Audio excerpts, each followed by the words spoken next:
Hey, welcome to the Simple Nutrition Podcast, a show that helps you learn practical and actual nutrition tips from an expert. I am your host, Leonila Campos, a registered dietitian with over 8 years of experience in the nutrition field.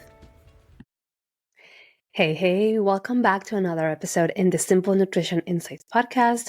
I am your host, Leonila Campos, registered dietitian, and in today's podcast, I want to talk about the gut, our gut microbiome. So I finished watching this Netflix documentary on hacking your health, and it's all about your gut. Let me tell you the right name. It's called Hack Your Health, The Secrets of Your Gut.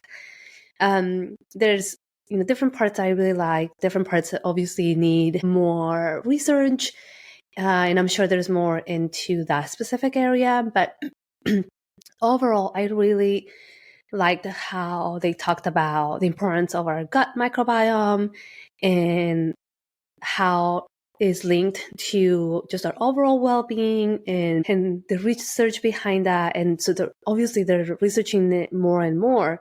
And so I think that it is important to, as a dietitian, to come in and talk more about that because I'm sure there are questions, but also confusion, right? Like how can I improve? How can I optimize my health, my nutrition to improve my gut health, right? And so I did some research. I will add the research in the show notes. So if you're into research and reading more about it, you'll find it there. There's tons of research, right?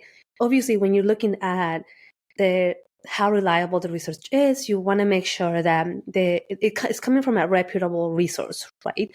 And so the National Institute of Health or like a university or what else? Yeah. Or, more so, those places where they do a lot of research instead of like, an article that you don't even know where it's coming from. So, obviously do your due diligence and make sure that the research you're finding is actually coming from a reputable source. So anyway, let's start with what the microbiome, our gut microbiome is, right? So it is essentially the different microorganisms that live in our system, more specifically in our gastrointestinal system, right? So we even have microbes in our mouth, right? We're pretty much made out of microbes. So you can find them anywhere, right? But there is a higher concentration in your digestive system, obviously in your mouth, and it goes into your stomach, and then there's more into your small intestine, and there is the majority, right, a good quantity, a good amount in your colon. And so we have, this higher concentration of microbes throughout our digestive system, right? And so we almost have to think about, okay, what is the reason why, right? Like, what is the purpose? What are the roles of these microbiomes in our overall health? And like, how can we help our microbiome to, get better or to get healthier in order for us to be healthier in general? And so in the research that I was reading, right, it talks about the linkage between our microbiome and in our health, right? Specifically with our gut. So when we think about, and this is something that the document talks about, right? And I love actually the visuals. They are pretty good visuals because it really, shows how the microbiomes work, specifically in our gut, right? There's mucus, we have lining of the stomach and our intestines that protect, right? They create this barrier to make sure that only nutrients are going through that barrier and nothing else, right? Not other germs, no other types of bacteria, because then we can go into like these other health issues, right? Like systemic infections and such. And so, but this barrier, right, has to be, if there are things that are affecting it, like if there's inflammation, if there is a lot of stomach issues, right? Or if there are infections all the time, that barrier, right, gets weaker. But also, if we're not feeding our microbiome, right, our good bacteria, our good microbes, which I'm gonna go in a moment as to like how can we feed our microbiome? Either they start to die out, right, or they start to eat the good bacteria, they start to eat that mucus barrier, right? And so now we get in trouble because now things that shouldn't go, that shouldn't cross that barrier, now they're crossing, right? And so then they can be presented in like more inflammation or skin issues or gut problems, right? Because we're not taking care of those microbes, we're not protecting that mucus barrier, right? And so to put it more in that perspective, and I actually seen these, as a dietitian, I see different conditions, and so in my practice, and so recently I had a client that came to me that was recently diagnosed with celiac disease, right? So she's allergic to gluten. And so if you eat gluten, right, you have allergic reactions, but not to the point where you have, anaphylaxis, right? Where you stop breathing or like just your airways get so inflamed that you cannot breathe. But it's there, right? So she didn't know that. She's in her 20s. And so the only reason why she was diagnosed, right, is because her mom also was diagnosed with it. So they recommended for like everybody to get checked just to make sure, right, because they were having these stomach issues on and on of constipation and diarrhea, bloating. And so she didn't know why. And so they ran tests, right? They did, I think she said endoscopy and colonoscopy just to run this test to make sure, they're assessing different conditions possibly. And so she gets diagnosed, right, with celiac disease. As she comes to me, we're talking about, maybe possible symptoms when she started to get these stomach issues. And she said, since I can remember, I've always had stomach issues. Would always have like reactions to when eating bread or when eating pastas, right? But there was never that strong connection as to like why, right? Why am I having these symptoms? To her, at this point, it's normal, right? Like this is what I get every time I eat XYZ. And so she didn't think anything to it. She mentioned that at times she would get like rashes or she would get so itchy. And these are reactions to something that you're allergic to, right? Or maybe you might have a sensitivity or intolerance to. And so when you think about, like, if you were to look at the stomach, right, look at the intestines, there's these tiny, tiny hair-likes, right? They're called microvilli. And those microvilli help to absorb nutrients, right? And so when we eat something that we know that we're allergic to or that we're intolerant to or sensitive to, there is that autoimmune response, right? Like your autoimmune system sends these fighters, right? These knights to fight whatever the invader is, right? In this case, it could be food, right? In this case, it's gluten. And so, but that damages those tiny villi, right? Every time that there is, gluten eating, we eat it and it goes into our digestive system, it's damaging that mucus, right? It's damaging those bacteria, it's damaging that microvilli.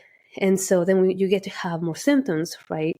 And so it's not until we stop eating those foods, right, that we start to feel better because we're allowing our gut to heal, right? We're allowing those microvilli to replenish and repair.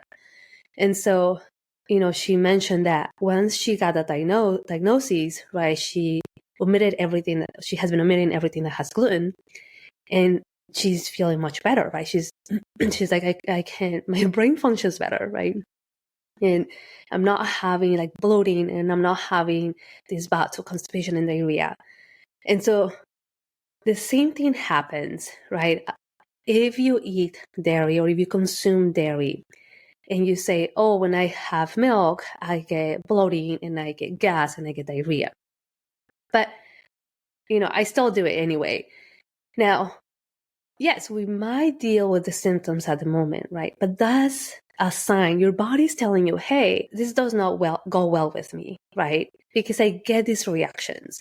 And so what you're doing is basically, damaging those microvilli, damaging the lining of the stomach and intestines. Because the more you do it, right, the more you get symptoms. But now that area is getting weaker and weaker. And so what we have to do, right, it's just becoming so irritated and inflamed. And so what we have to do is like stopping, right? I know sometimes that is hard because maybe we love milk, we love ice cream or whatever the case may be. But when you think about it, right, long term, you're not allowing your system to heal and repair. And so then, and you're also creating these antibodies, right, creating these cascade of inflammatory response, because, right, your body recognizes it, okay, this is damaging, we should attack it. And so you're not helping your system, right, to heal and repair. And so how do you expect your system or you to feel better, right, if you keep adding those foods? So I hear that a lot often, actually. Usually, some people say, I don't get it with cheese, which is common, right? Cheese, it is made out of milk, but it's mostly fat. So there's not a huge amount of those milk proteins that are going to cause that effect versus having a full glass of milk, right? Or yogurt or cheese or ice cream or whatever. And so if it is because of the lactose in it, right? Now there are other options that you can choose to help, your digestive system to be able to break down, right, and digest that food. But anyway, a little bit about that in terms of digestion and how we can take care of our system, our gut, our GI health, right, in that sense. But this article that I am linking, that I'm adding into the show notes, it talks about that linkage between our autoimmune, our immunity, right?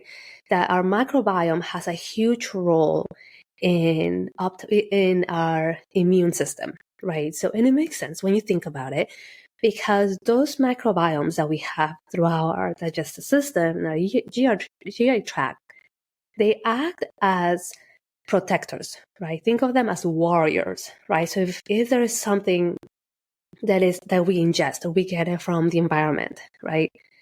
Those little warriors are going to fight the enemies, right, in our gut, which is going to help our immunity. Of course, again, and I'm going to go into that in a moment, we have to make sure that the environment where these microbiomes are living is optimal, right? We're feeding them. And so in order for them to continue to do their job. Otherwise, again, they either die out or they start eating on that mucus lining, which now we get in trouble, right? Instead of helping our immune system, now we're adding more strain into it. And so our systems can only do so much to, increase our immunity. But there's also a huge correlation between the gut and the brain axis, right? Because there's that communication between our gut and our brain. Again, and I think I say this a lot, we're not separated by organs, right? We're a whole person. And so our systems communicate with each other, right? The same thing with our gut and our brain. There is that communication between neurons, between hormones, between immunological signaling that, work together with our microbiome. And so there is some research that shows there too, right? That when there's that dysbiosis, when there's that, maybe our microbiome is not working properly, right, for different reasons, that can also affect that gut and brain axis, right, and communication between our gut and our brain. And there's a good amount of research that also shows that high levels of stress, right, affect our microbiome. Because when you think about the different sensations that you feel, right? So for example, when you're in love, you feel butterflies in your stomach, right? And that sends signals to your brain and vice versa. And so we have all these feelings. Same thing when you're so angry, right? You feel it in your gut, or when you're scared, or when you're going to do something that is dangerous, right? You feel it in your gut. There is that connection, right? And so when there is that imbalance in your gut, there is going to be an imbalance in our brains too, right? Because you're having that connection. It's not that, the gut is not connecting to the brain again. There's that connection there too. So it's just so amazing, right? I find this research just so fascinating. And now, there's a lot more research about it too, and how it affects different metabolic diseases, right? Such as type 2 diabetes and obesity and and weight issues, because it is tied up, right? And I think that the documentary also talks about that in the different research studies that have been done, right, in animals, and also followed by, like human cases as well. And so I think it is important to be aware of these things, right? But now what do we do? Like, how do we help our microbiome, right, or how do we help those microbes to grow, right, and stay strong? And that is food, right? When you think about everything that we consume on a daily basis, right, that is going to affect your microbiome. Now, our microbiome, when we are in utero, right, unborn, we live in this environment that is sterile, right? It's all clean. And when we are born, usually we are born naturally through the vagina, right? We get our first microbiome or our first microbes through the birth canal, right? If it's through C-section, there is that less of exposure to that environment. And then we continue to get more microbes right through the breast milk. And as we continue to add food, right, we continue to grow our microbes. And that's how we continue to build our microbiome, essentially, right? And so it changes. It changes with what we eat. Now, there is strong research that shows that there are things that affect our microbiome. And that is that the consumption of highly processed foods, right? Consumption of refined flours and sugars is not only causing the microbes to not be able to use that fuel, right, as food, but it also creates inflammation. More so systemic inflammation, meaning inflammation throughout your body. And so obviously we want to be able to limit that, right? We want to be able to add more of these wholesome foods. This is where we're going to be able to really, really help our microbiome. We have to be able to add, different types of fibers, right? Different types of starches coming from food, right? Like potatoes and leeks and garlic and onions that are going to give us that prebiotic, right? Which is the food that feeds the probiotic, which is the microbes, right? There is now I should have looked into the financial changes in this area, right? Because, in the past, 5 years, maybe 10 years, there has been a huge increase in that addition of probiotics, and recently the increase in prebiotics, right? And so because of it, because there's more research coming out in terms of how important our microbiome is. But my friend, just like with anything that I talk about here, we want to be able to do it with food first, right? Because again, when you think about adding food, you're not only going to get prebiotics, right? You're not only going to get, which is that fiber, you're going to get antioxidants, you're going to get phytochemicals to help your cells, basically to help you not only on your microbes, but to help you at a cellular level. And so versus like, oh, let me take this pill, right, or this powder or whatever, that is only for that specific purpose, right? No, we want to be able to do these with food first. So adding these different types of foods, right? When you think about, and I think this is where the document shows, right, like where one of the participants, which is a chef, it created, this smoothie with so many, I don't remember how many she said, like 26 different types of fruits and vegetables, right? And I think some powders. And she even said, like, how is someone going to be able to do these, right, on a consistent basis? And she's not wrong, right? She's absolutely correct. And so, but that is not the point, right? The point here is that we are still able to add those foods. We're still able to add a variety of fruits and vegetables to feed our gut microbiomes, and not necessarily all at once, right? We can add, and the way that we can do it, right, is adding, at least, I don't know, maybe 4 to 5 different types of servings of fruits and vegetables, right? Ideally different kinds to get, again, different types of nutrients. But if we are at a point where we're like, I'm not even adding one serving, right? Let's start there, right? Let's start adding one every single day for the next week, right? And then the next week, let's add 2 every single day, right? For the next week or so. Think of it that way, right? You're already feeding your microbes, right? Your gut microbiome by adding that one serving, right? Again, the more that you're going to add, the more variety, and your gut microbiome is going to love that. So think of like different colors, right? Different colors of fruits and vegetables, different types of nuts and seeds, adding some, onion and garlic to your meals, right? That can give you more of that prebiotic, different types of beans, legumes, and lentils, right, to your meals because of that fiber, right? That prebiotic fiber that we need to feed our microbes. And so, yes, someone might say, well, we don't even get any nutrition from fiber. Yeah, the fiber is not going to be for you per se, but it's going to be to feed your microbes, right? Which essentially are going to help you with your health, right? Is that symbiosis that we have with microbes, right? We feed the microbes and they're going to help us stay healthy and help our immune system and help our brain, our gut and brain axis, and help our overall gut health. And so if we see it that way, right?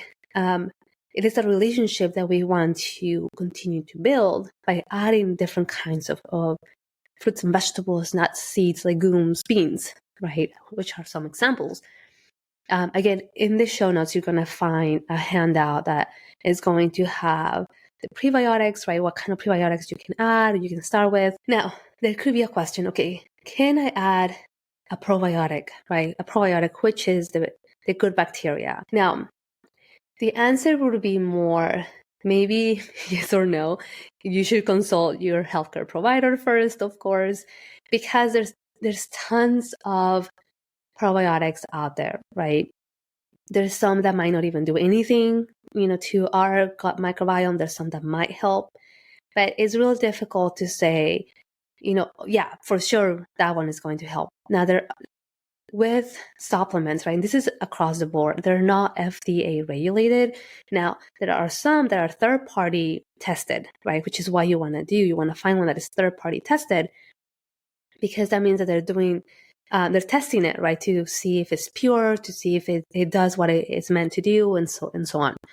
And so if that's something that you want to try, right? Maybe you're struggling with your gut health and you're adding these prebiotics. But you also want to be able to maybe add some probiotics, because one of the things that you have to really understand here is that most probiotics are going to have maybe one or two types of bacteria, right? There's different strains of bacteria, but there might be only one or two types. And so essentially we're just growing those types, right? And so if this is something that you're doing already and you've been on that probiotic for months and years, consult with your healthcare provider, right? Or your dietitian to see if there is a possibility to change it to a different one that has different types of strains, right? Again, to diversify your gut microbiome and not only grow, those two kinds or such. But definitely, right, starting with food first. Now, if you're someone that hasn't been able to add, fruits and vegetables, whole grains, nuts, seeds, legumes, lentils, don't start with like, oh, I'm going to add 2 cups every day, right? Or 5 cups every day. Because your gut is going to hurt, right? Your body's not used to, your digestive system is not used to getting that high amount of fiber, high amount of probiotics. And so you're going to have some bloating, right? Some gut issues. So you want to be able to add it slowly, right? Maybe half a cup, half a serving at a time for the first 3 to 5 days, increase it slowly until you get to those two servings, right? Let's say 2 cups of vegetables with each meal, which is usually what I recommend in terms of making balanced meals, right? And then adding that variety, right? Again, the more variety you add of these foods, the more nutrients you're going to get, right? The more diversity you're going to have in terms of your meals.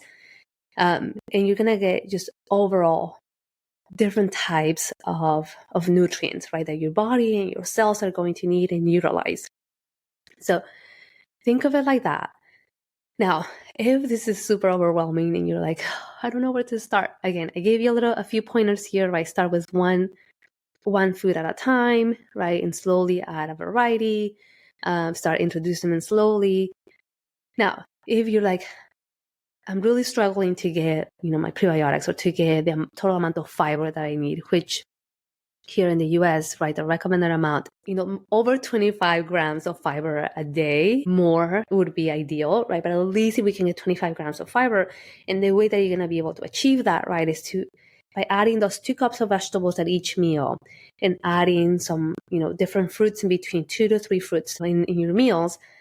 And then on top of that, you're adding maybe nuts and seeds, lentils, legumes. You can get your fiber that way, right? You don't really need a supplement. But if you're like, I don't even know where to start, or I'm really struggling here, you can also go back to an episode that I did with, I think it was with Dr. Kashik, where we talked about constipation. I linked in that episode in the show notes a handout that has high fiber foods. So you can go, visit that, go and listen to that episode if you haven't, but also in the show notes, you'll be able to find a resource to help you and get started with like the different types of foods that you can add to increase your fiber, which is going to increase the prebiotic essentially, right? To help you feed your microbiome. But if at the end of the day, you're like, there's so much that I need to do, right? Like I'm feeling so overwhelmed. I don't know where to start. I'm just confused. Reach out to me, right? Send me a message, give me a call, and we can, get together and I can help you be able, create that plan for you to get you started with like feeding your microbiome, essentially. So that information, again, is also going to be in the show notes, but don't complicate things, right? Don't start adding like a whole bunch of supplements or a whole bunch of other things that, is going to cost so much money. And, start with food first, right? Again, because, and I'm going to say this time after time, you're not only going to get the prebiotics, right? You're not only going to get the fiber, you're going to get so much more from food. Right? You're going to be able to get antioxidants and phytochemicals and all these components that our bodies need, not only to satisfy hunger, but to fuel our bodies through a cellular, and so at our cellular level.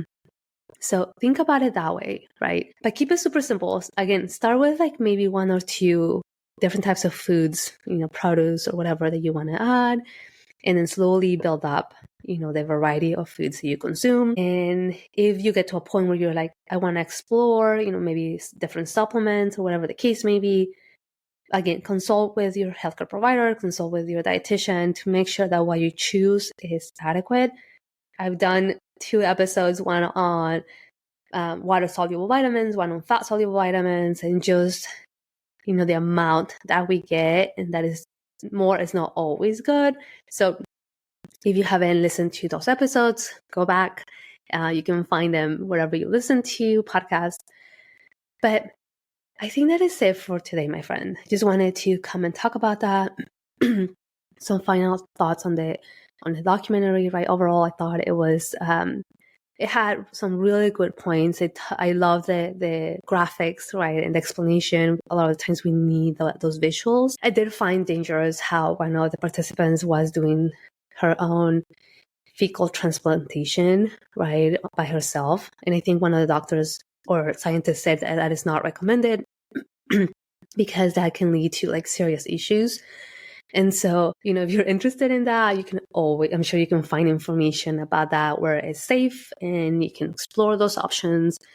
But you always want to be able to be safe when you do things like that, right? The other thing too that I also think is extremely important when it comes to the gut and brain, axis connection is that it is okay, right? And I did an episode, I think it's the last episode that I did about mental health and nutrition. And so coming as a team, right? And so if you're having mental health issues, right, but you also want to be able to take care of your nutrition, working together, right, with your mental health provider and your dietitian, essentially to optimize your well-being, right? Because you need those tools, you need skills, right, to be able to manage those strong emotions. And so that together, right, can really improve your overall well-being. Let's see what else. Yeah, I think that's pretty much it for today. Again, if you have any questions, if you need me to talk about anything else, or if you have any kind of feedback, reach out to me, right? Stay strong, my friend. Stay healthy. And I will see you in another episode. Thank you so much. Bye-bye for now. This podcast, the links and resources provided are for the purpose to educate only and are not a replacement for medical advice or nutrition therapy. I suggest you seek out the help of a trained professional to help you with your specific situation and needs.